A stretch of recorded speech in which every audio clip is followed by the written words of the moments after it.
तर महाराष्ट्र कुणाचा मध्ये पुढचा मतदारसंघ अंबरनाथचा। अंबरनाथ मतदारसंघात दोन्ही शिवसेनेत थेट लढत रंगणार आहे आणि मात्र या मतदारसंघात शिंदे गटाच्या उमेदवाराचं पारडं जे आहे ते जड दिसतंय। तन्मय, यात संभाव्य आमदार कोण आहे ते आपण बघूयात। नक्कीच पाहूयात। बालाजी किणीकर, शिंदे गटाचे बालाजी किणीकर संभाव्य आमदार असतील। हेच आमदार गुवाहाटीला देखील गेले होते शिंदे गटासून।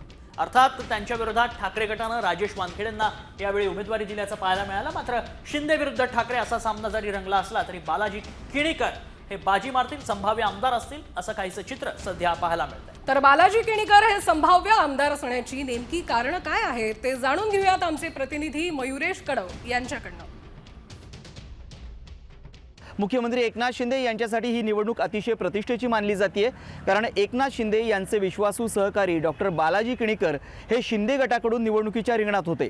तर त्यांच्या विरोधात उद्धव बाळासाहेब ठाकरे गटाकडून राजेश वानखेडे यांना उमेदवारी देण्यात आली होती।